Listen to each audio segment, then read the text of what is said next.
కొరింథీయులకు రాసిన మొదటి పత్రిక 10వ అధ్యాయం 11వ వచనం. కొరింథీయులకు రాసిన మొదటి పత్రిక 10వ అధ్యాయం 11వ వచనం ఒకసారి జాగ్రత్తగా చదువుదాం, విందాం.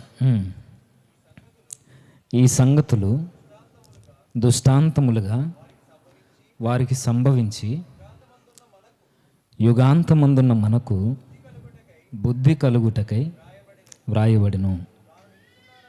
తాను నిలుచున్నానని తలంచుకున్నవాడు పడకుండునట్లు జాగ్రత్తగా చూచుకొనవలెను. మనకు తెలుసు సందర్భం, ఆల్రెడీ మీకు జ్ఞాపకం చేశాను. బైబిల్లో రాయబడుతున్న సందర్భాలు, బైబిల్లో ఉన్న వ్యక్తుల జీవితాలు, ఇవన్నీ దేవుడు ఎందుకు లిఖించాడు అని అంటే కారణం మనకు తెలుసు. ఆ వ్యక్తుల ద్వారా దేవుడు మనతో ఏదో మాట్లాడాలనుకుంటున్నాడు. తమ్ముడు ఎక్కడ పోయాడు? సరే, జాగ్రత్తగా విందాం. నా వాయిస్ అర్థమవుతుంది కదా మీకు? ఎక్కువ తగ్గించాలా?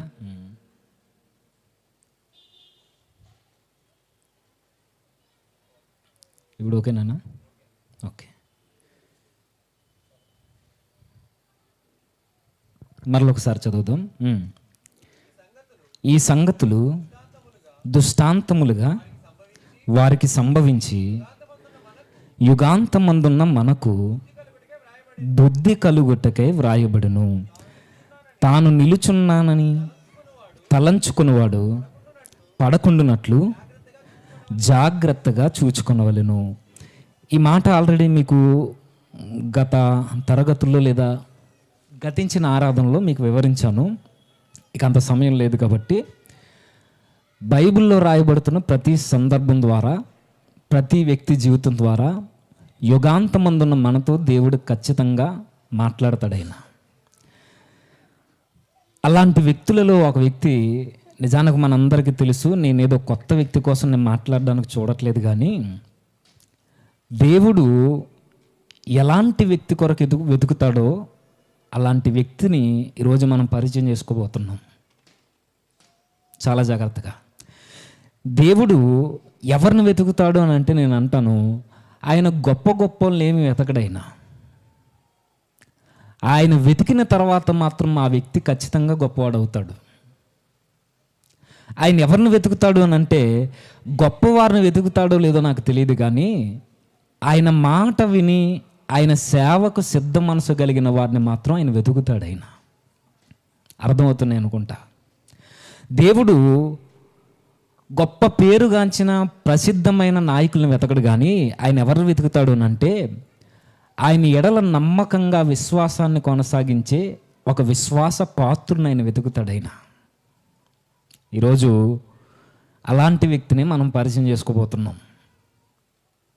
ఇంకా దేవుడు గొప్ప గొప్ప వంశానికి సంబంధించి గొప్ప గొప్ప పేర్లు కలిగిన వారిని దేవుడు వెతుకుతాడో లేదో నాకు తెలియదు, కానీ ఆ దేవుని పేరుకు మాత్రం మహిమ తెచ్చే వ్యక్తుల కోసం ఆయన వెతుకుతాడు. ఆయన అలాంటి వ్యక్తి కోసమే ఈరోజు మనం మాట్లాడుకోబోతున్నాం. ఇంకా ఆయన కోసం మాట్లాడుకుంటే, మీరు చరిత్ర చదువుతున్నప్పుడు, బైబిల్లో చరిత్ర కావచ్చు, బయట ఉన్న చరిత్ర కావచ్చు, ఆ చరిత్రను చదువుతున్నప్పుడు చరిత్రలో చరిత్రను లిఖించిన వ్యక్తుల యొక్క పేర్లు మీకు కనబడతాయి. చరిత్రలో వారు సంపాదించిన విజయాలు కూడా మీకు కనబడతాయి. కానీ ఈరోజు మనం మాట్లాడుకోబోయే చరిత్రకారుడు ఆయన కోసం ఎక్కడ గొప్పగా మాట్లాడలేదు, కానీ దేవుని కోసం చాలా గొప్పగా చరిత్రను లిఖించాడు. కానీ ఆశ్చర్యమైన సంగతి ఏంటి అంటే ఆయన కోసం ఆయన చెప్పుకోలేదు. ఆయన కోసం 2000 సంవత్సరాల తర్వాత కూడా ఈరోజు మనం మాట్లాడుకుంటున్నాం. అలాంటి వ్యక్తిని ఈరోజు మనం పరిచయం చేసుకోబోతున్నాం. ఇందుకు ఎవరా వ్యక్తి? ఆయన పేరును పెద్దగా గొప్పగా చెప్పుకోలేని వ్యక్తి, ఆయన ఫేమ్ కోసం కానీ ఫాలోయింగ్ కోసం కానీ ఎక్కడ ఆయన తహతహలాడని వ్యక్తి, కేవలం దేవుణ్ణి మాత్రమే గణపరచాలని ఆయన పరిచర్య, ఆయన పనిని ప్రారంభించాడు. ఇప్పటికీ ఆయన పేరుని చరిత్రలో చెరిగిపోకుండా దేవుడు మాత్రం లిఖించాడు గ్రంథాల్లో. ఎవరా వ్యక్తి? ఇంకా మీకు చెప్తాను చూడండి. ఈరోజు సంఘాన్ని కానీ విశ్వాసాన్ని కానీ దేవుడు ఒక ఆత్మ నా దగ్గరికి చేర్చు అని నిన్ను నన్ను అడిగితే ఈరోజు మనం సిద్ధంగా ఉన్నామా? అర్థమవుతుందో లేదో? ఈరోజు దేవుడే నేరుగా వచ్చి ఒక్క ఆత్మను నా దగ్గరికి నడిపించు అంటే మనం సిద్ధంగా ఉందామా? లేదా ఒక విశ్వాసనైనా స్థిరంగా నా యందు నిలబెట్టు అంటే స్థిరంగా ఉన్నామా? లేదా సిద్ధంగా ఉన్నామా? కానీ ఈరోజు మనం మాట్లాడుకోబోయే వ్యక్తి మాత్రము సిద్ధంగా ఉండడమే కాదు, సిద్ధపరిచాడు, ప్రభువుకు అప్పగించాడు. అలాంటి వ్యక్తి కోసం ఈరోజు మనం మాట్లాడుకుంటున్నాం. నిజానికి ఆయన పరిచర్యలో విజయాలు చూశాడో లేదో నాకు తెలియదు, కానీ దేవుడు మాత్రం ఆయన పరిచర్యని విజయవంతమైనదని ముద్రేశాడు. ఆయన ఎవరో కాదు, ఆయన మనందరికీ తెలిసిన సుపరిచితుడు. ఎవరైనా మీకేమైనా అవగాహన లేదా? ఇంకా చెప్తాను, గుర్తించండి. ఆయన ఒక అన్య కుటుంబానికి సంబంధించిన వ్యక్తి. చరిత్రకారులు, బైబిల్ పండితులు చెబుతున్న విషయాలు ఏంటి అని అంటే, ఆయన అంతియొకయాకి సంబంధించిన ఒక గ్రీకు పౌరసత్వానికి సంబంధించిన ఒక అన్యుడు. ఇంకా మాట్లాడుకుంటూ పోదాం. తిమోతి గారు అన్యుడు కాదు. నిజానికి ఆయన తండ్రి అన్యుడు, వాళ్ళ తల్లి యూదురాలు. ఇంకా మాట్లాడుతూ వెళ్దాం. ఆయన కోసం మీరు బైబిల్ చదువుతుంటే ఒక వృద్ధుణ్ణి, దైవ సేవకుణ్ణి, ప్రభు కొరకు ప్రాణాలు అర్పించడానికి కూడా సిద్ధపడిన ఒక మంచి సేవకుడు ఆపదల్లో జైల్లో ఉంటే ఆ సేవకుని అందరూ వదిలి వెళ్ళిపోయారు. ఈయనొక్కడే మాత్రం ఆయన అంటిపెట్టుకుని ఉన్నాడట. అర్థం కాలేదా? పౌలు గారిని ఒక వృద్ధాప్యంలో రోమా చెరసాలలో సంఖ్యల మధ్య బందీ అయిపోయినప్పుడు అందరూ వదిలి వెళ్ళిపోయారట. ఈ ఒక్క వ్యక్తి మాత్రమే తన అంటి పెట్టుకుని ఉన్నాడట. స్థిరమైన బుద్ధి కలిగిన వాడు. ఇంకా చెబుతాను, చెప్పండి. ఆయన ఎవరో కాదు, ఆయన ఒక చరిత్రకారుడు. ఆయన ఎవరో కాదు, ఆయన ఒక మంచి జ్ఞానవంతుడు. ఆయన ఎవరో కాదు. మనం ప్రతి వారము యేసుక్రీస్తు వారి యొక్క చరిత్రను మనం చదువుకోవాలి అని అంటే ఆయన రాసిన సువార్తను మనం జ్ఞాపకం చేసుకోవాల్సిందే. నిజానికి ఆ వ్యక్తే గనక బైబిల్లో మొత్తం 66 పుస్తకాలలో ఒకే ఒక్క అన్యుడు 2 పుస్తకాలను రాశాడు. ఆ 2 పుస్తకాలు లేకపోతే యేసుక్రీస్తు వారి యొక్క జనన మరణ పునరుద్ధానం కానీ, సంఘ ఆవిర్భావం కానీ, సంఘ చరిత్ర కానీ, అపోస్తలుడైన పౌలు గారి యొక్క రోమా ప్రయాణాలు కానీ, మిషనరీ ప్రయాణాలు కానీ మనకేమీ తెలియదు. అపోస్తలుడైన పౌలు గారు రాసిన 14 పత్రికలను మనం అర్థం చేసుకోవాలన్నా ఈ అన్యుడైన గ్రంథకర్త రాసిన చరిత్ర పుస్తకం లేకపోతే ఈ పత్రికలను అర్థం చేసుకోవడం మన వల్ల కాదు. ఎవరతడు? ఎంత చెబితేనే కానీ మనకు ఎలగలేదు. ఎవరు? ఆయన ఎవరు అని అంటే మనకు తెలుసు. ఆయన సామాన్యమైన వ్యక్తి కాదు. ఆయన వృత్తి, ఆయన వైద్యుడు, ఆయన ఒక డాక్టర్. ఆయన లూకా. సరే, లూకా అంటే అర్థం ఏంటి? ప్రకాశించే వ్యక్తి లేదా వెలుగునిచ్చే వ్యక్తి. కొంతసేపు జస్ట్ వినండి. ఈరోజు ఆయన కోసం ఇంట్రడక్షన్ మాత్రమే. ఎన్ని వారాలు అవుద్దో నాకు తెలియదు, కానీ విందాం. ఈ మధ్య ఏ వ్యక్తి కోసం కానీ, ఏ వచనాన్ని కానీ మనం అలా క్షుణ్ణంగా పరిశీలిస్తుంటే దాని చరిత్ర, దాని సందర్భము, దాని నాగరికత, చుట్టూ జరిగిన పరిస్థితులు ఆలోచిస్తుంటే బైబిల్ ఇలా చదివితే తప్ప అర్థం కాదా అనిపిస్తుంది. నిజానికి లోకా గారి కోసం యూట్యూబ్లో చాలా ప్రసంగాలు ఉన్నాయి, కానీ ఆయన వ్యక్తిత్వం కోసం మాట్లాడిన వారు చాలా తక్కువ. ఈయన ఎవరో మనకు తెలుసు. ఆయన పేరుకి అర్థం వెలుగునిచ్చేవాడు లేదా ప్రకాశించే వ్యక్తి అయితే ఈయన ఒక అన్యుడు. అన్యుడని మీరు ఎలా చెప్పగలరు అంటే నేను చెప్పట్లేదు. బైబిల్లో ఎక్కడ డైరెక్ట్గా లోకా గారు అన్యుడు అనే పదాలు కూడా లేవు. కాకపోతే చరిత్రకారులు అనగా ప్రారంభపు సంఘ చరిత్ర పితామహుడైన యూసేబియస్ 3వ శతాబ్దానికి సంబంధించిన ఆయన కానీ, 4వ శతాబ్దంలో వచ్చిన జెరోమ్ గారు కానీ, వీరిరువురు వారి రచనల్లో చెప్పిన మాట ఏంటి అంటే, బహుశా ఈ లోకా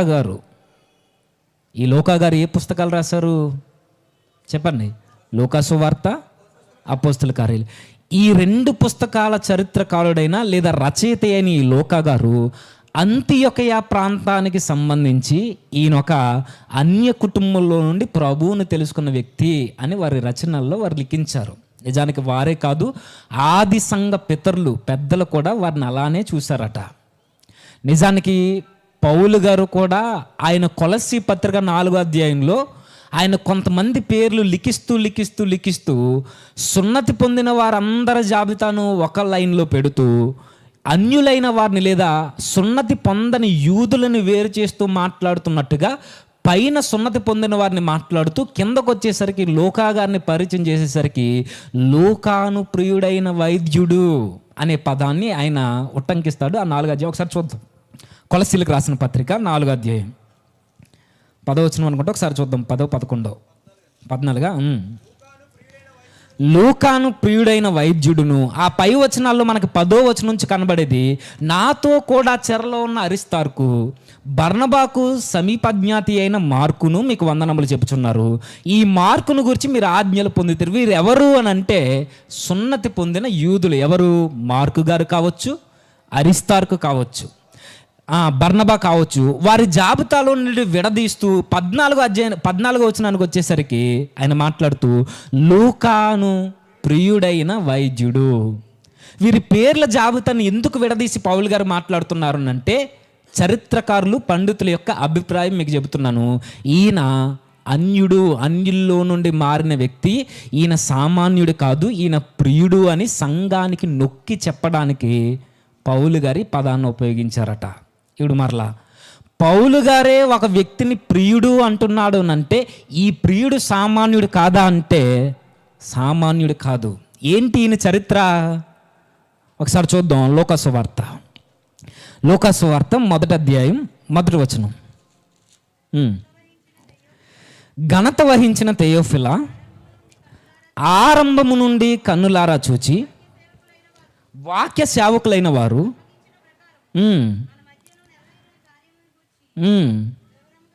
వివరముగా వ్రాయుటకు అనేకులు పూనుకొన్నారు గనుక నీకు ఉపదేశింపబడిన సంగతులు నిశ్చయముగా జరిగినవని నీవు తెలుసుకొనుటకు వాటన్నిటినీ మొదటి నుంచి తరచి పరిష్కారంగా తెలుసుకొని ఉన్న నేనును నీ పేరట వాటిని గూర్చి వరుసగా రచించుట యుక్తమని ఎంచితిని.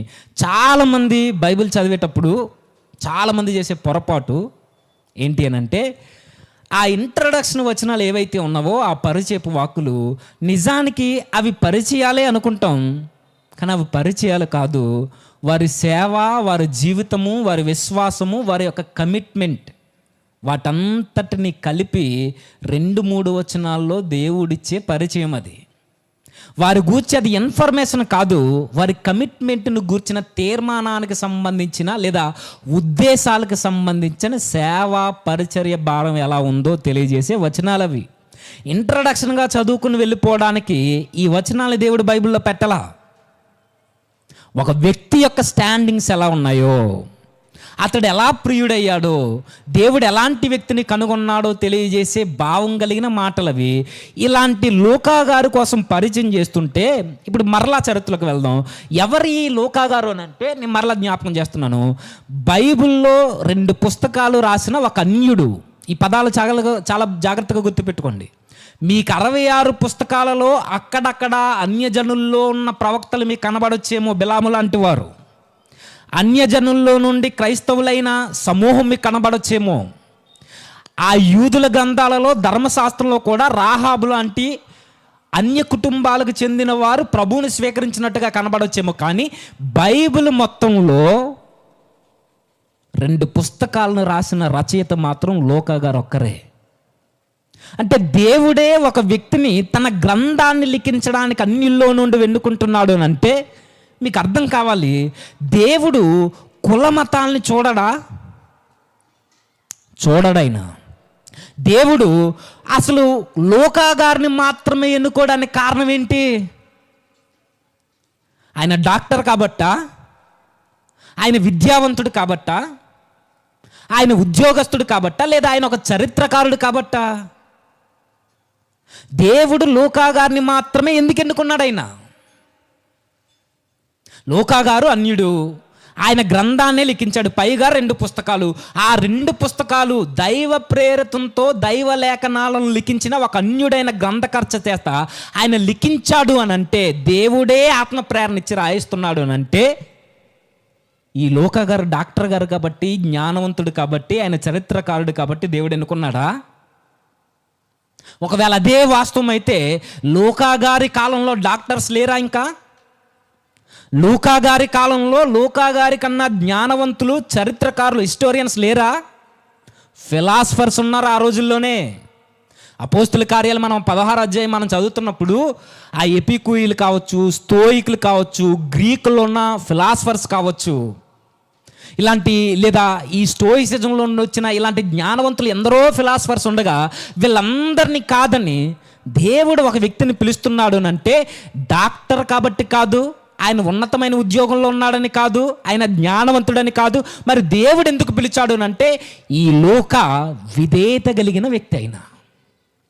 దేవుడు ఎలాంటి వారిని పిలుస్తాడు అంటే ఈ లోకాగా రాసిన సువార్త చదువుతున్నప్పుడు ఆయన లక్షణాలు చెప్పకనే బయటపడుతుంటే మిగిలిన మత్తయి సువార్త, మార్కు సువార్తలో లేని సందర్భాలు ఈయన రాస్తారు.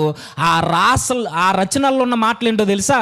పేదల కోసం, పాపుల కోసం, రోగుల కోసం, విధవరాళ్ళ కోసం, వెలివేయబడిన వారి కోసం, కుష్టి వ్యాధుల కోసం, ఇలాంటి ప్రత్యేకమైన దిగువ తరగతికి సంబంధించి వెలివేయబడిన వారందరి కొరకు రాసిన వ్యక్తి ఎవరో తెలుసా?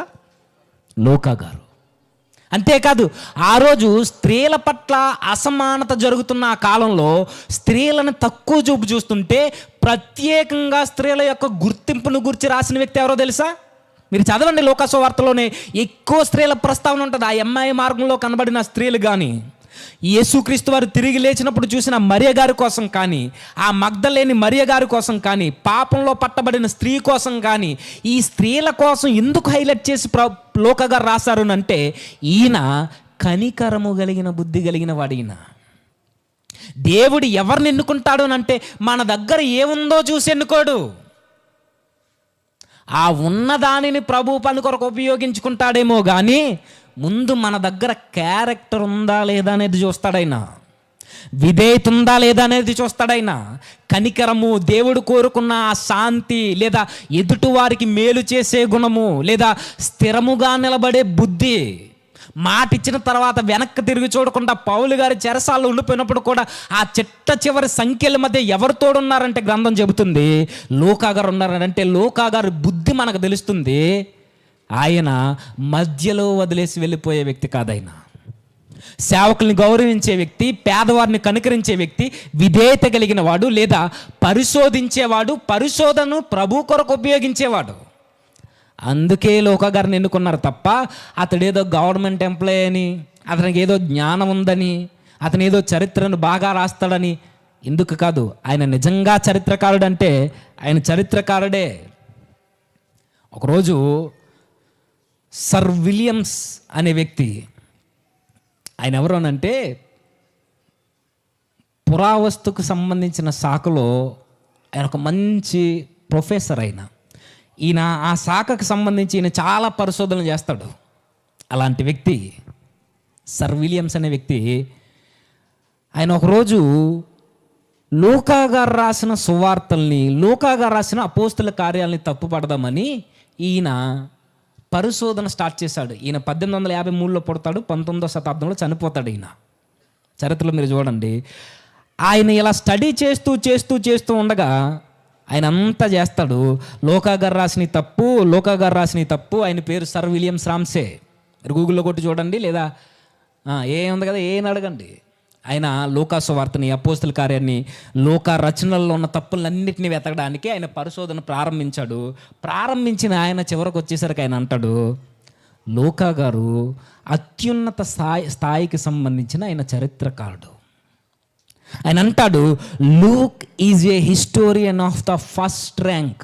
ఈయన అత్యున్నతమైన స్థాయిలో ఉన్న చరిత్రకారుడు. ఈయన ఎవరంటున్నారు?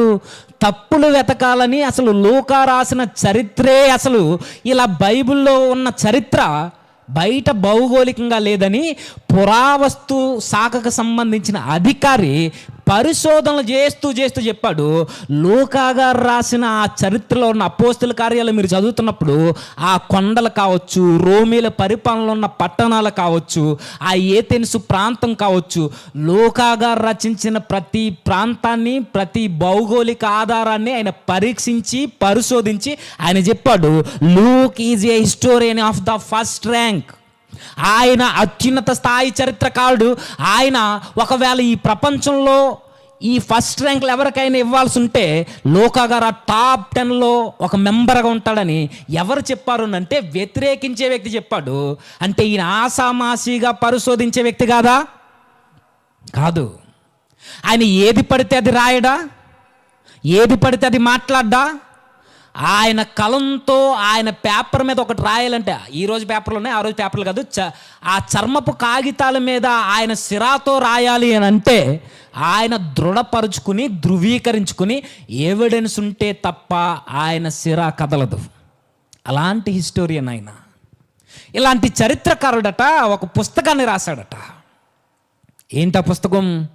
మొట్టమొదటిది లూకా సువార్త. ఇప్పుడు మరలా చదువుదామా? ఎలా రాశాడట? ఫస్ట్ నుండి.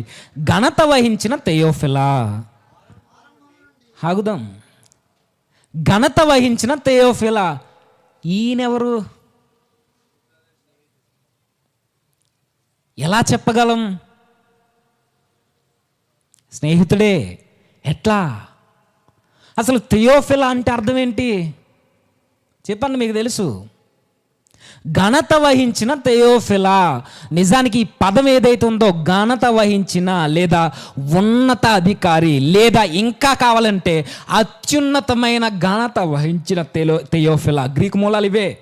గ్రీకులో ఉన్న పదం క్రాటిస్ట్ అంటే అత్యున్నతుడు, గౌరవనీయుడు, ఉన్నత అధికారి అని ఈయన కోసం ప్రస్తావిస్తున్నాడు అంటే లూకా గారే కాదు, థెయోఫిలా కూడా సామాన్యుడు కాదు.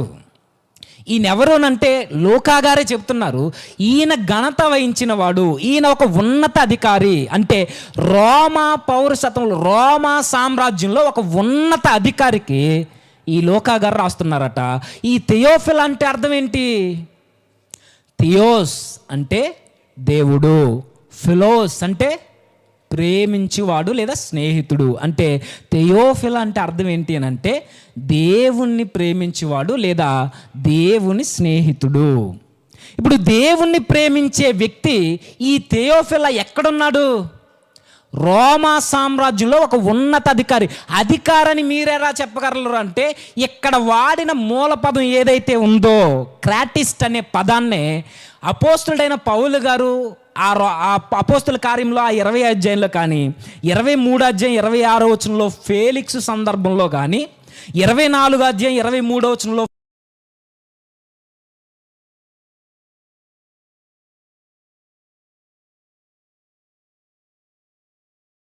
ఫేలిక్స్కి ఫేస్ట్కి వాడబడిన పదాలు ఏవైతే ఉన్నావో, ఘనత వహించిన వాడు, అత్యున్నతమైన వ్యక్తి, ఉన్నత అధికారం అనే పదం, క్రాటిస్ట్ అనే పదాన్నే ఈ థెయోఫిలాకి ఈ లూకా గారు ఉపయోగించారు. ఇది మూల పదం. అంటే థెయోఫిలా చిన్నోడు కాదు, ఆయన ఒక హైలీ ప్రొఫెషనల్ స్టాండింగ్లో ఉన్న వ్యక్తి, హైలీ క్యాడర్లో ఉన్న వ్యక్తి. కానీ ఆయన పేరు చెబుతుంది అతడు దేవుణ్ణి ప్రేమించేవాడు. ఒక మంచి పొజిషన్లో ఉన్న వ్యక్తి, ఒక ఉద్యోగస్తుడు, ప్రభుత్వ ఉద్యోగస్తుడు దేవుణ్ణి ప్రేమించేవాడా? 2000 సంవత్సరాల క్రితం రోమా సామ్రాజ్యం నుండి 10 నీరో చక్రవర్తి పరిపాలనలో యూదులని అనగదొరుకుతున్న వేళ, యేసుక్రీస్తుని అరకొరగా నమ్ముకుంటున్న వేళ ఒక ఉద్యోగస్తుడు ప్రభువుని తెలుసుకోవాలని కోరుతున్నాడు. ఈరోజు స్వేచ్ఛ కలిగిన భారతదేశంలో మన ఉద్యోగాల్లో కనీసం మనం ప్రభు కొరకు మనం సాక్ష్యంగా నిలబడగలమా? రోమా సామ్రాజ్యంలో రోమీలకి వ్యతిరేకంగా ఉన్న ఆ రోజు, ఒకవేళ క్రిస్టియానిటీ మతం అనుకుంటే ఆ క్రైస్తవ్యం రోమీలకి వ్యతిరేకమని భావిస్తున్న ఆ రోజుల్లో, ఊచకోత కోస్తున్న ఆ రోజుల్లో ఒక అధికారి, ప్రభుత్వ ఉద్యోగి దేవుణ్ణి ప్రేమించడం అంటే అది చిన్న విషయమా? ఈరోజు కొంతమంది ఎమ్మెల్యేలు, ఎంపీలు వ్యతిరేకమవుతుంటే పాస్టర్లు చచ్చుదిలేసి బయటకు పోతున్నారట. కొంతమంది వ్యతిరేకమవుతుంటే ఈరోజు మొత్తం అన్నీ కట్టేసుకుని ఆరాధనలు ఆపేశారట కొన్ని సంఘంలో. కానీ మనం దేవుణ్ణి ప్రేమించేవారు మన చెబుతాం ఆ రోజు. అంటే ప్రభుత్వాలకి వ్యతిరేకంగా తిరగమని నేను చెప్పట్లా. ప్రభుత్వాలు దేవుని వాక్యానికి వ్యతిరేకంగా ఉన్నప్పుడు నువ్వు ప్రభుత్వంతో జతకట్టి వారి మాట విని వాక్యానికి పక్కన పెడుతున్నావు అని అంటే నువ్వు దేవుని ప్రేమిస్తున్నావా? ఇంకా ఎగ్జాంపుల్ చెప్తాను చూడండి. కరోనా టైంలో గవర్నమెంట్ కొన్ని సూచనలు పాటించమంది. ఏంటి ఆ సూచనలు? అందరూ గుంపుగా కూడుకోవద్దు. బైబిల్ మరొక మాట చెప్పింది, ఏమని? మీరు సహవాసముగా కూడుకొనుట మానొద్దు. ఇప్పుడు ఏం చేస్తావు? ప్రభుత్వ నిబంధనల్ని పాటిస్తూనే ఆరాధన జరగొద్దా? ఎంతమంది సంఘాలు మూసేలేదా టైంలో? అంటే గుంపులుగా వచ్చేసి రోగాలు తెచ్చుకోమని కాదు నా ఉద్దేశం. షరతులు, నిబంధనలు పాటిస్తూనే ప్రభువు వాక్యానికి మనం విధేయత చూపాలి. మరలా అంటున్నాను, మన ఉద్యోగాలలో కానీ, మన స్టడీ లైఫ్లో కానీ, మన పనుల్లో కానీ మనం ఈయన కన్నా ఉన్నతాధికారులమా? కానీ ప్రభు కొరకు సాక్ష్యంగా నిలబడతామా? తెలుసుకోవాలనుకుంటున్నాడట ఆయన. మనం ఏదైనా చిన్న ఉద్యోగం ఉంటే చాలు క్రైస్తవునని చెప్పుకోవడానికి అల్లల్లాడిపోతావు. ఒకవేళ చెప్పావే అనుకో, రేపే నీకు లెటర్ వస్తుంది, ఫైర్. తెలిసి మీకు? ఒకవేళ చెబితే ఇలా వస్తుందని ముందే భయపడతావు. నీకు వచ్చే ఆ ఇంక్రిమెంట్స్ తగ్గిపోతాయి, నీకు వచ్చే ఆ లాభాలు తగ్గిపోతాయని భయపడి ఈరోజు ప్రభు పేరును కానీ, ఆ క్రైస్తవుడిని అని చెప్పుకునే ఆ ముద్ర కానీ ఈరోజు కలిగి జీవిస్తున్నామని అంటే అరకొరగా కనబడతారు అక్కడక్కడ. ఈ థెయోఫిలాట దేవుని ప్రేమించేవాడట. ఈయన ఒక ఉన్నతాధికారి, ఈయన ఒక ఉద్యోగస్తుడు, ఈయన అత్యున్నతమైన స్థానంలో ఉన్న వ్యక్తి. కొత్తగా మారినోడు దేవుని తెలుసుకోవాలనుకుంటున్నాడట. ఇలాంటి వ్యక్తికి లోకా గారు సువార్త రాస్తున్నారు. ఇప్పుడు చదువుదాం.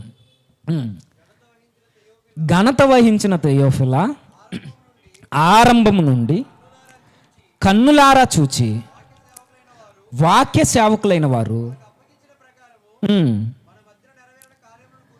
మనకు అప్పగించిన ప్రకారము మన మధ్య నెరవేరిన కార్యమును గూర్చి వివరముగా వ్రాయుటకు అనేకులు పూనుకొన్నారు గనుక నీకు ఉపదేశింపబడిన సంగతులు నిశ్చయముగా జరిగినవని నీవు తెలుసుకొనుటకు వాటన్నిటినీ వరుసగా రచించుట యుక్తమని ఎంచితిని.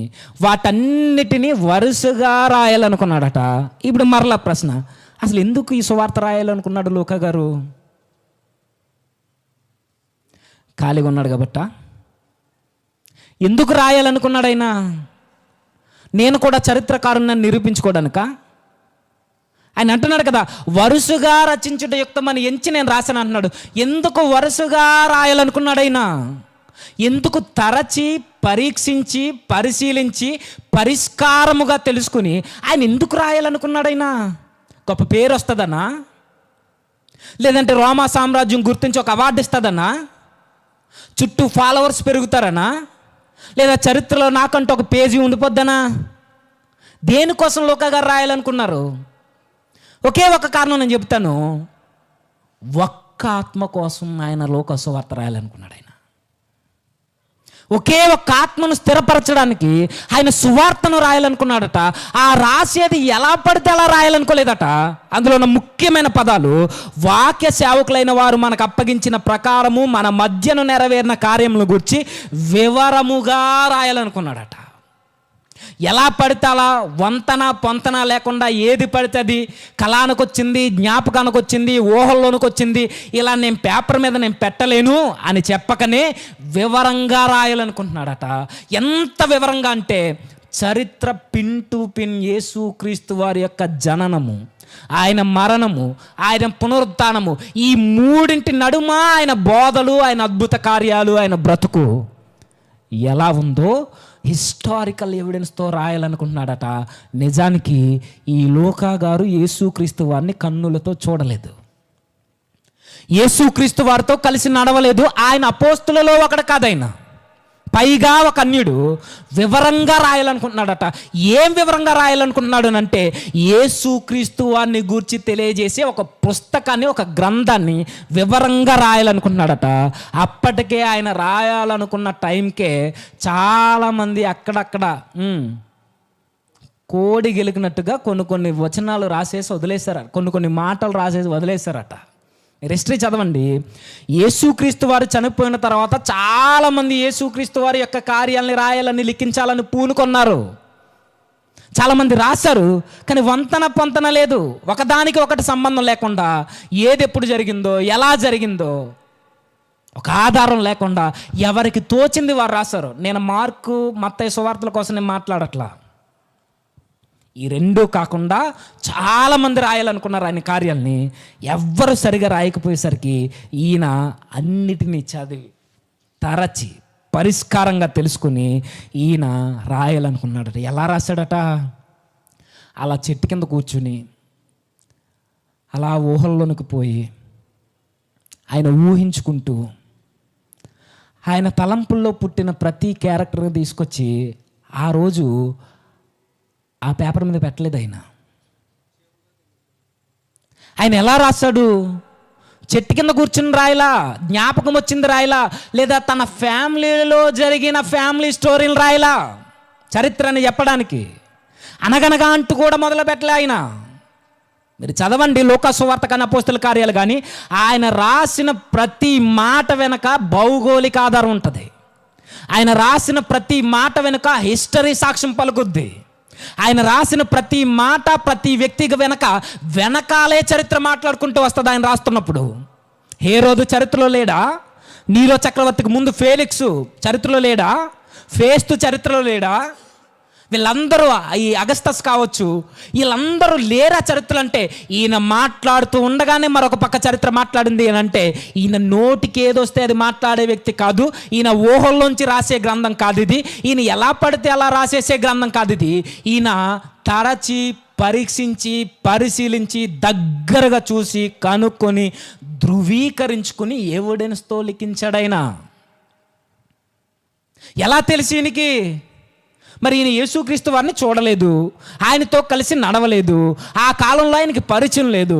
నిజానికి ఈయన మార్పు, కొంతమంది చరిత్రకారుల అభిప్రాయం, పౌలు గారు ప్రసంగాల ద్వారా ఈయన మారాడని చెప్పారు. మరికొంతమంది అంతియొకయలో మొట్టమొదటిగా క్రైస్తవులని పిలువబడి శిష్యులు అవుతారు. మీకు గుర్తుంది కదా?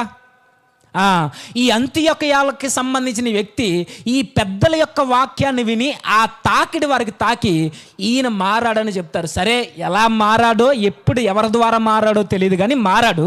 ఈ మారిన వ్యక్తి ఈయన పుస్తకం రాయడానికట పూనుకున్నప్పుడు ఈయనకి ఎలా తెలుస్తుంది? మరి ఇంతకుముందు యేసుక్రీస్తు వారితో తిరగలేదు, ఈయన ఆయనతో మాట్లాడలేదు, కలిసి జీవించలేదు, ఈయన శిష్యుల్లో ఒకడు కాదు. మరి ఈయనకి ఎలా తెలుసునంటే, ఇగో థెయోఫిలా, నేను ఎలా పడితే అలా రాయట్లేదు, నువ్వు ఒక ఉన్నత అధికారివి నాకు తెలుసు, నువ్వు ప్రభు కొరకు ఇంకా డీప్గా తెలుసుకోవాలనుకుంటున్నావు, నువ్వు దేవుణ్ణి ప్రేమించేవాడివి.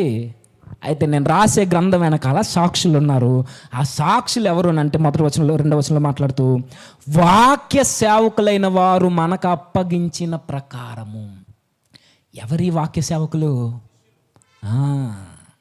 యేసుక్రీస్తు వారితో సహవాసం నుండి 3.5 సంవత్సరాలు ఆయన బోధలు వింటూ, ఆయన వెంబడిస్తూ బ్రతికిన శిష్యులను సంప్రదించాడు. మీరు హిస్టరీ చదవండి.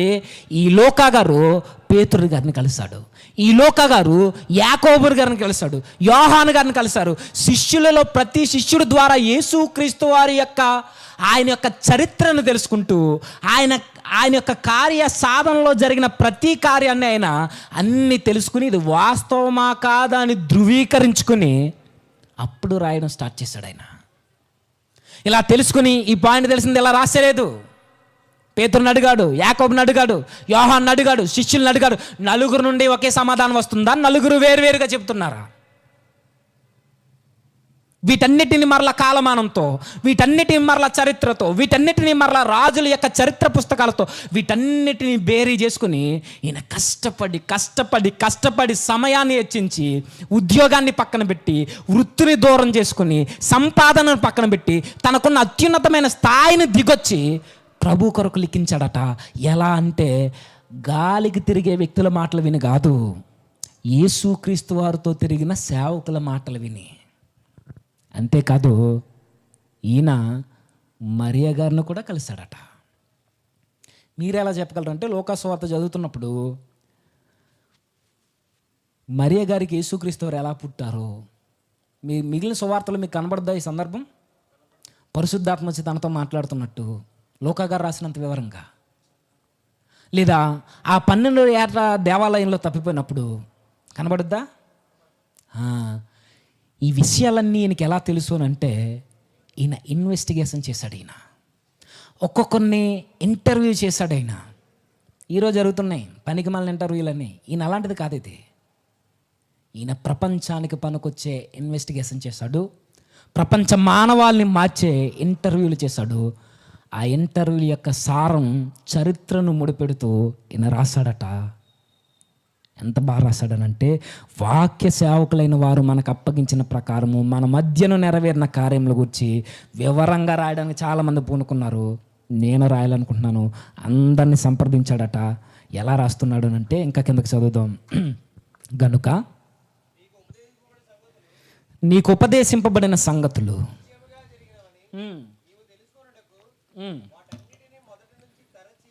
వాటన్నిటినీ మొదటి నుంచి తరచి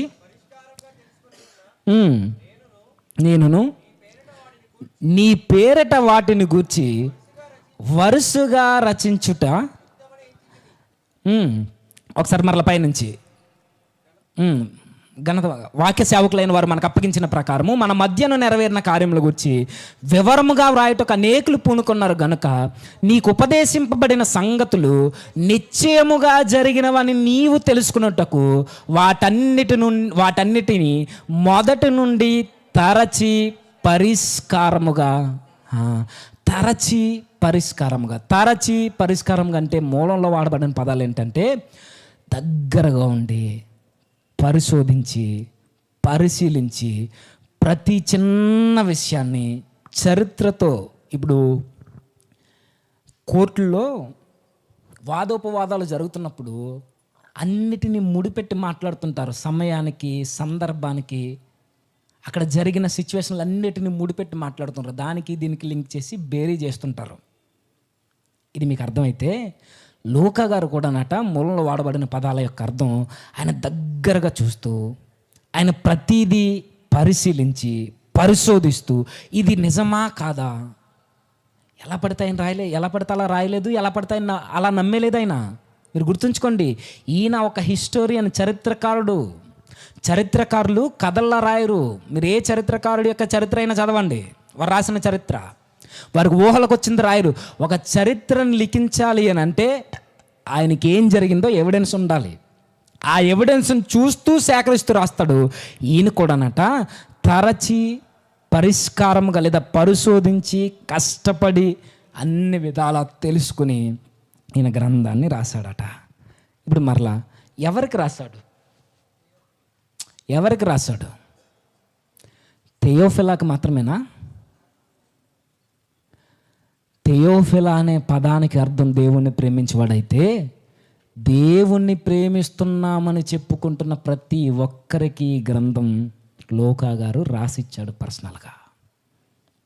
చాలా జాగ్రత్తగా వినండి, ఇక ముగించేస్తాను త్వరగానే. ఎవరికి రాశాడునంటే ఆ రోజు లిటరల్గా థెయోఫిలా అనే ఒక వ్యక్తికే. కానీ ఈరోజు దేవుడు ఎందుకు ఈ గ్రంథాన్ని బైబిల్లో క్యానాన్ చేయించి మన చేతులకు ఇచ్చాడు అంటే, దేవుణ్ణి ప్రేమిస్తున్నామని చెప్పుకునే ప్రతి ఒక్కరికి ఈ గ్రంథం అవసరమా అంటే, ఈ గ్రంథాన్ని చదివితే నీ దేవుడేంటో నీకు అర్థమవుద్ది. లూకా గారు రాసిన 2 పుస్తకాలు చదివితే యేసుక్రీస్తు వారి యొక్క జనన మరణ పునరుత్థానాలు, ఆయన మధ్యలో జరిగిన ఆయన కార్యాచరణ, ఆయన పనులు, ఆయన బోధలు అన్నీ స్పష్టంగా తెలిస్తే క్రైస్తవ్యపు విశ్వాసపు ఉనికి ఎలా ప్రారంభమైందో, ఆ ఉనికి ఎలా ప్రపంచాన్ని తాకిందో ప్రతిదీ నీకు తెలియాలి అని అంటే నువ్వు దేవుణ్ణి ప్రేమిస్తున్నాను అని చెప్పుకుంటే సరిపోదు.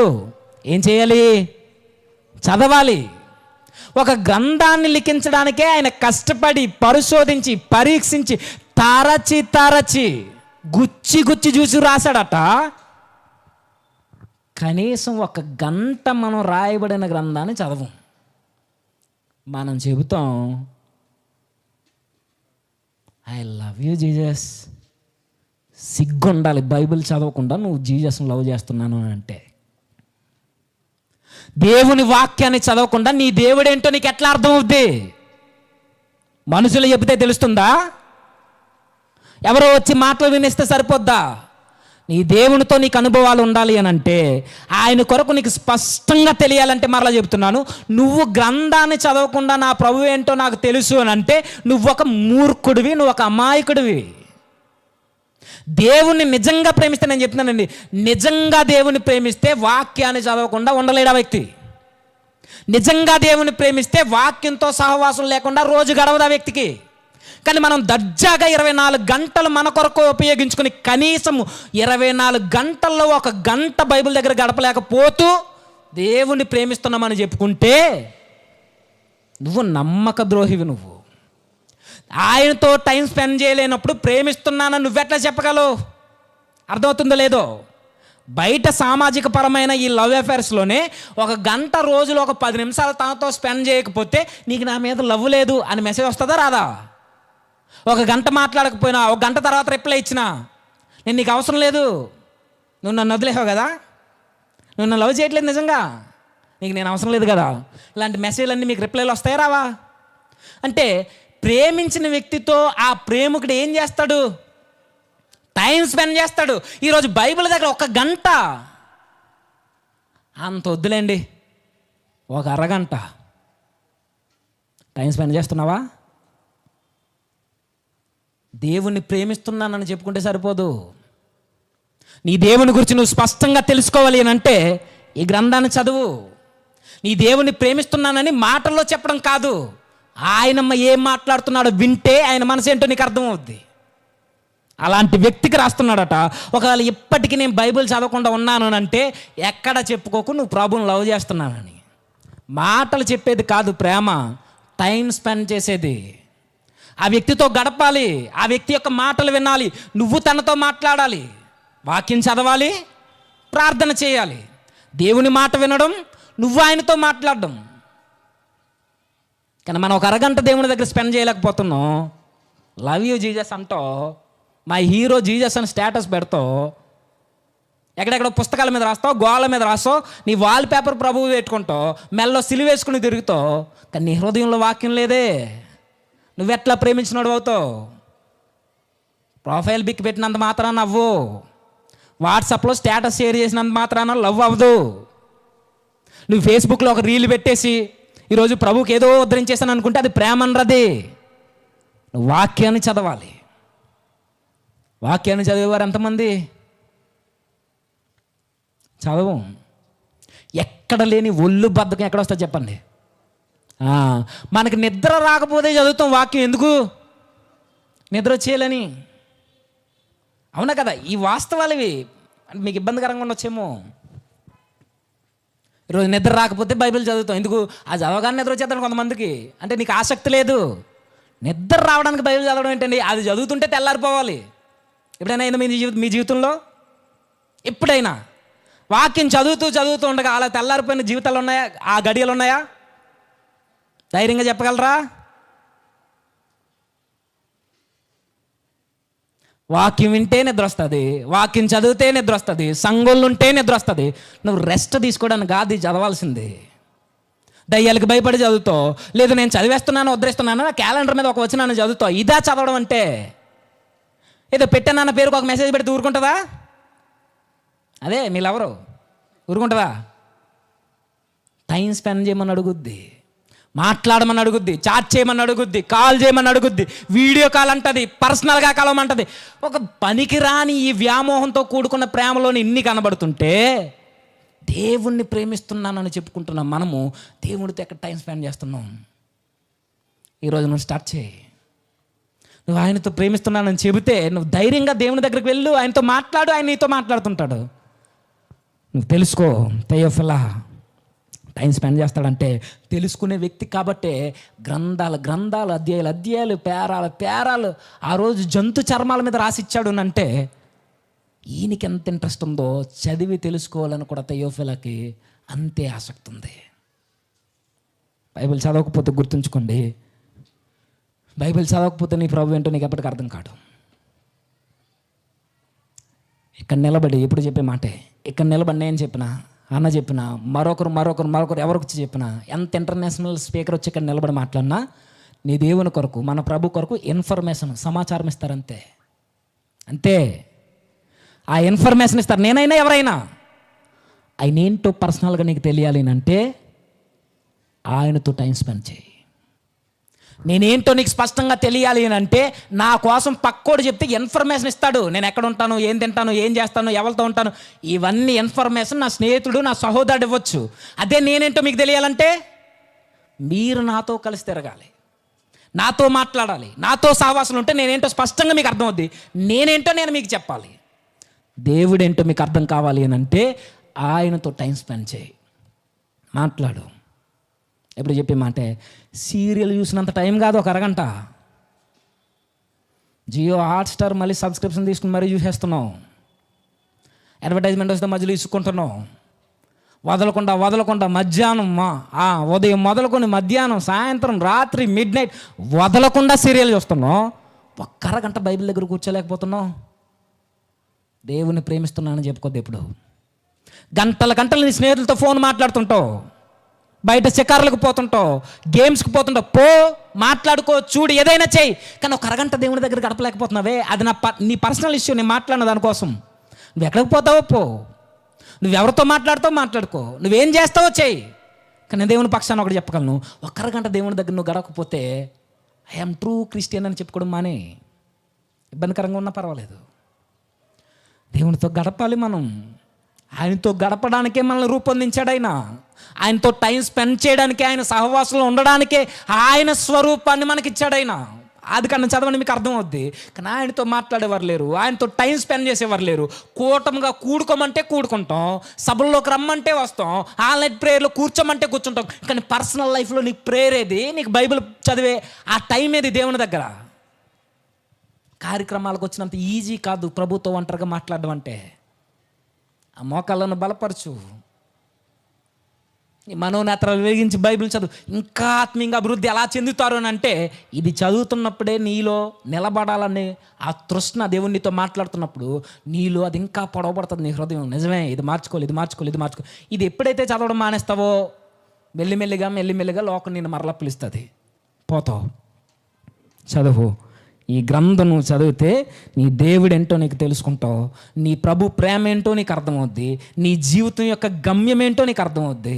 ఇది చదవకుండా మాత్రం ఎక్కడ చెప్పకు నేను ప్రభువుని ప్రేమిస్తున్నానని. ప్రత్యేకంగా ఈ గ్రంథం దేవుణ్ణి ప్రేమిస్తున్నామని చెప్పుకునే వారి కోసం రాయబడింది. ఆ రోజు తెయోఫిలా మరలా చరిత్రలోకి వెళ్దాం. రాస్తున్నాడు, ఎలా రాస్తున్నాడు, మరలా ఎలా రాస్తున్నాడు అంత వద్దులేండి. కష్టపడి, శ్రమ కూర్చి, సమయాన్ని హెచ్చించి, అన్ని విధాల సర్వము తనకు అప్పగించుకుని టైం స్పెండ్ చేసి ఆ రోజు చరిత్రకారుల దగ్గరికి వెళ్ళి ప్రయాణాలు చేస్తూ తన ఉద్యోగాన్ని, వృత్తిని పక్కన పెట్టి అన్నీ వదులుకొని ఈయన ఏం చేస్తున్నాడు అంటే ఒక పుస్తకాన్ని రాస్తున్నాడు కదా, అంతేనా? ఎందుకు రాస్తున్నాడు? ఎందుకింత ప్రయాస, ఎందుకింత కష్టము? ఆయన ఒక స్టేజ్లో ఉన్నప్పుడు ఇక్కడ నుండి నేను ప్రభువుని నమ్ముకున్నానని చెప్పుకుంటే సరిపోద్దు కదా. ఆయన ఎందుకు అన్నీ వదులుకుని దిగిపోయి మరి పల్లెటూర్ల వెంబడి తిరుగుతున్న, ఒక విధంగా ఆ ఊరికి దూరంగా బ్రతుకుతున్న ఆ పామరుల దగ్గరికి వెళ్ళి ఈయన విద్యావంతుడు, ఈయన చరిత్రకారుడు, ఈయన ఒక ఉద్యోగస్తుడు, ఈయన డాక్టర్, ఇలాంటి వ్యక్తి ఎవరి దగ్గరికి వెళ్ళి తెలుసుకుంటున్నాడు? శిష్యుల దగ్గరికి. వారెవరు? వెలివేయబడిన జాతికి సంబంధించిన నిమ్న వర్గాలకు సంబంధించినట్టుగా బ్రతుకుతున్నారు ఆ రోజు రోమా సామ్రాజ్యంలో. అలాంటి ఊరికి దూరంగా ఉన్న వ్యక్తుల దగ్గరికి వెళ్ళి అన్నీ తగ్గించుకుని వారితో డిస్కషన్ చేసి, ఇంత కష్టపడి దేనికి రాస్తున్నావయ్యా లోకా అని అడిగితే ఆయన అంటాడు, ఒక ఆత్మను స్థిరపరచడానికి. ఒక్క ఆత్మను స్థిరపరచడానికా? ఎస్, ఒకే ఒక్క ఆత్మ థెయోఫిలాని స్థిరపరచడానికి. మాట అంటున్నాను, బాధపడకండి. ఈరోజు కనీసము ఆత్మల పట్ల భారము, బాధ్యత ఈరోజు కొంతమంది సేవకులకు ఉందా? చిన్న సంఘాలకు పిలిస్తే వెళ్తారా? చిన్న మీటింగ్లకి పిలిస్తే వెళ్తారా? ఆ ఊరిలో నలుగురే ఉంటారట, వాక్యం లేదంట, వెళ్తారా? ఆ సంఘంలో 10 మందే ఉంటారట, కానుకిచ్చుకోలేరట, వెళ్తారా? ఎంత ఇస్తావు? ఏ కారు బుక్ చేస్తావు? ఏ ఫ్లైట్ టికెట్ బుక్ చేస్తావు? రిసీవింగ్ ఎలా ఉంటుంది? జువ్వలేస్తావా? వెనకాల బాంబులు పెడతావా? నీకు ఎడతాడు ఒకరోజు దేవుడు. ఏం పెడతారు? ఏం పెట్టాలి? ఎంతమంది ఉంటారు? 2000 మంది వస్తేనే కానీ రారట కొంతమంది స్పీకర్లు. 50,000 మాట్లాడుకుని 30,000 ముందు అకౌంట్లో కొడితే కానీ ఇక్కడ కారు స్టార్ట్ అవుదట. ఇక్కడ ఫ్లైట్ బుక్ చేసి అక్కడికి వెళ్ళిన తర్వాత ఆయన అడిగిన కారే ఉండాలట. ఆ కారు లేకపోతే మీటింగ్కి రాడట. అక్కడికి వెళ్ళిన తర్వాత ఆయన పిలిచేటప్పుడు కొన్ని వాయిద్యాలు లేకపోతే స్టేజ్ ఎక్కరట. లూకా గారు ఆయన వైద్యుడైనా, ఆయన చరిత్రకారుడైన, ఆయన ప్రయాస ఒక్క ఆత్మ కొరకు. ఈ మనసు ఎవరిది బైబిల్ అంటే? యేసుక్రీస్తు వారిది. ఒక వ్యభిచార స్త్రీ మెట్ట మధ్యాహ్నం వేళ దాహానికని నీళ్లు తెచ్చుకోవడానికి పోయింది. ఆమె వ్యభిచారి, సమరయ స్త్రీ. ఆయనతో మాట్లాడింది ఎవరు? పరలోకం నుండి దిగొచ్చిన మహోన్నతుడు దేవుడు మాట్లాడాడు. దేవుడికి ఒక్క ఆత్మ అంటే ప్రపంచం కన్నా ఎక్కువ. ఒక్క ఆత్మ తన దగ్గరికి చేరడం అంటే అది ప్రపంచంలో ఉన్న మారని ఆత్మల కన్నా ఆత్మకు విలువ ఎక్కువ. లోక అలాంటి మనసు కలిగిన వాడు. ఫిలిప్పుది కూడా అదే మనసు. ఐథియోపియుడైన నపుంసకుడు ఆ రోజు ఎడారి వెంబడి పోతున్నప్పుడు పరుగున పరిశుద్ధాత్మ ప్రేరణ చేతపోయాడు. పౌలు గారిది కూడా అదే మనసు. ఒకే ఒక్క తిమోతి గారి కోసం 2 పత్రికలు రాశాడు, ఒక్క యవనస్తుడి కోసం. రోజు ఆత్మలంటే బాధ్యత లేదు, విశ్వాసులంటే భారం లేదు. మనం చెప్పుకుంటాం నేను దేవుణ్ణి ప్రేమిస్తున్నానని. ఒక విశ్వాసి లూకా గారి ద్వారా నేర్చుకోవాల్సింది ఈ ఇంట్రడక్షన్లో, ఎలా పడితే అలా వినడం కాదు, ఏది పడితే అది నమ్మడం కాదు. లోక ఏది పడితే అది నమ్మలా. పరిశోధించాడు, పరీక్షించాడు, తెలుసుకున్నాడు, తిరిగాడు, చరిత్రను ధృవీకరించుకున్నాడు. ఒక ప్రసంగం మీరు వింటున్నారంటే గుర్తుంచుకోండి, ఇది ఎంతవరకు బైబిల్కి దగ్గరగా ఉంది. ఇది చదవకుండా ప్రసంగాన్ని మీరు అంచనా వేయలేరు. ఎన్నో చదివి తారచి పరిష్కారంగా తెలుసుకొని రాశాడు ఆయన. చదవము, తెలుసుకోము, పరిశోధించం, సమయాన్ని దేవునితో కేటాయించం. మనం ఎవరం? దేవుని ప్రేమికులం, దేవుణ్ణి ప్రేమిస్తున్నవారమని చెప్పుకునేవారు. అందరూ కాదు, కొంతమంది. కానీ లోకా గారి ద్వారా మనం నేర్చుకోవాల్సింది ఏది పడితే అది నమ్మడం కాదు. వాక్యానికి దగ్గరగా ఉందా లేదా, చరిత్రకు దగ్గరగా ఉందా లేదా, ఎలా పడితే అది రాసేయడం కాదు, డైలాగ్లు వేస్తే మాట్లాడడం కాదు. ఆయన ప్రతిదీ అన్నీ తెలుసుకుని మాట్లాడతాడు. అన్ని చేతిలోకి వచ్చిన తర్వాత ఆయన రాయడం స్టార్ట్ చేస్తాడు. ఎందుకింత ప్రయాసపడ్డాడు అంటే ఒక్క ఆత్మ కోసం. ఎవరు ఎలా నాశనం అయిపోయినా పర్వాలేదు, మనం బాగుంటే చాలని మనం. ఎవడెలా పోతే నాకేంటి, నాకు రావాల్సిన నా అకౌంట్లోకి వచ్చిందో లేదని మనం. ఈరోజు సేవకి ఆ రోజు భక్తుల సేవకి చాలా వ్యత్యాసం ఉంది. ప్రతి విశ్వాసికి ఉండాల్సిన బాధ్యత ఎదుటివారు నాశనం అయిపోతుంటే అలా ఊరకే వదిలేయడం కాదు. ఒక్క వ్యక్తి కోసం ఆ రోజే తన వృత్తిని, ఉద్యోగాన్ని, సంపదను అన్నీ పక్కన పెట్టి కష్టపడ్డ లోక యేసుక్రీస్తు వారికి ప్రతిబింబంలా కనబడతాడు. ఈరోజు కనీసం సంఘంలోంచి కొంతమంది పోతున్నా సరే మనకు పట్టింపు ఉండదు.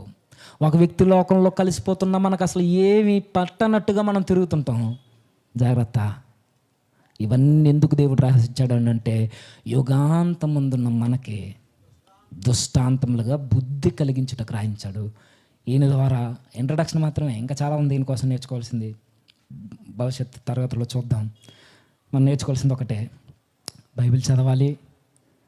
ఆ బైబిల్ని బట్టి ప్రసంగాలు చేస్తున్న ప్రసంగాలను బైబిల్ దగ్గరకు ఉన్నాయో లేదో చూడాలి. ఒక వ్యక్తి పట్ల, అది ఏ వ్యక్తి అయినా, బాధ్యత భారం కలిగే వ్యక్తి కొరకు మనం పరుగులు పెట్టనవసరం లేదు, కనీసం ప్రార్థన చేద్దాం మన బ్రతుకుని కాపాడుకుంటూ. అటు దానితో ప్రభు మనకు అనుగ్రహించిన గాక.